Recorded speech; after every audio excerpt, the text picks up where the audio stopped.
हर हर महादेव दोस्तों, मैं नवनीता वशिष्ठ। आज सौभाग्य प्राप्ति के लिए और धन प्राप्ति के लिए बहुत ही श्रेष्ठ और शुभ दिन है। शुक्रवार को विशेष रूप से माँ के किसी भी स्वरूप की पूजा आराधना करना बहुत ही शुभ और श्रेष्ठ होता है।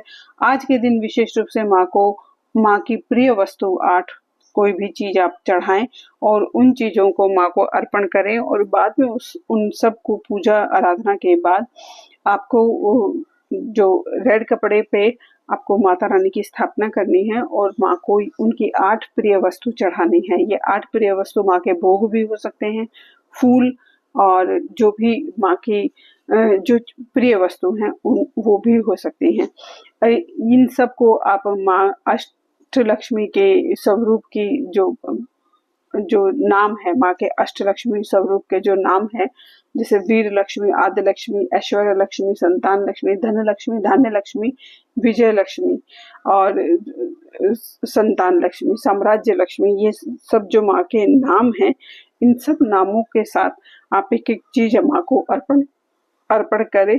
ये पूरा एक श्लोक और ये पूरा एक मंत्र भी आप बना सकते हैं जिसके कि आप जाप करते हैं तो जो अष्टलक्ष्मी का स्वरूप माता रानी का होता है वो आपको आपके घर में स्थापित हो जाता है और आपको उसकी ऊर्जा मिलनी शुरू हो जाती है। डेली भी आप इस मंत्र का जाप कर सकते हैं। 5 बार, 8 बार, 11 बार, 27 बार, जितनी बार भी आप इसका जाप करना चाहें आप कर सकते हैं। अष्टलक्ष्मी स्तोत्र होता है, एक अष्टलक्ष्मी का एक अष्टकम होता है जिसका कि पाठ करना बहुत ही शुभ और श्रेष्ठ होता है। इसके लगातार पाठ करने से आपके घर में पैसे की कभी नहीं होती और कभी भी किसी चीज का अभाव आपको महसूस नहीं होता। कोई ना कोई रीजन, कोई ना कोई मित और कोई ना कोई निमित्त बन जाता है आपकी मनोकामनाओं की पूर्ति का, आपके धन प्राप्ति के योग का। आखिरी टाइम में भी जब आप ये सोचते हैं कि कई बार होता है कि हमारे पास बिल्कुल ऐसा नहीं होता कि एक्स्ट्रा खर्च करने के लिए एक्स्ट्रा पैसे हों, तो उसके लिए भी ये अष्टलक्ष्मी का स्वरूप, ये स्त्रोत बड़ा काम करता है।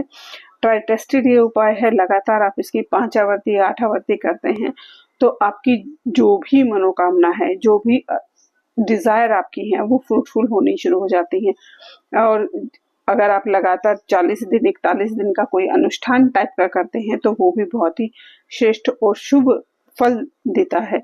ये जो 8 चीजें माता रानी की हैं ये आपको सिद्ध करके अपने घर के लॉकर में, अपने व्यापारिक स्थान में या जहां पर भी अपने घर के मंदिर में भी रख सकते हैं, जिससे कि घर के प्रत्येक सदस्य को उसकी पॉजिटिव ऊर्जा मिलती रहे और उनके कामों में जो भी विघ्न बाधा आ रही है वो खत्म होकर उसके शुभ आपको लाभ मिलने शुरू हो जाए।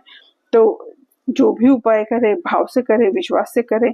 अष्टलक्ष्मी स्तोत्र बहुत ही श्रेष्ठ और छोटा सा स्तोत्र है जो बहुत जल्दी हो जाता है। इसको आप इसकी आवर्तियां करते हैं तो बहुत ज्यादा अच्छा होता है। कम से कम 3 आवर्ती तो अवश्य कीजिए इसके बाद, क्योंकि उस श्लोक में ही लिखा हुआ है कि जो इसका 1 बार पाठ करता है तो उसको ये फल मिलता है, 2 बार पाठ करता है तो ये फल मिलता है, तो 3 बार फल पाठ करता है तो उसके घर से कभी लक्ष्मी जाती नहीं है और उसके शत्रुओं का अपने आप नाश होना शुरू हो जाता है। उसको बिना किसी एफर्ट्स के उसके शत्रु खत्म होने शुरू हो जाते हैं। बहुत ही पावरफुल ये स्त्रोत है, बहुत ही पावरफुल इसका प्रभाव है। तो जो भी करें भाव से करें, विश्वास से करें। अष्टलक्ष्मी आपके घर में स्थायी रूप से स्थापित हो जाएं, इसी भाव और विश्वास के साथ। धन्यवाद दोस्तों, नमस्कार।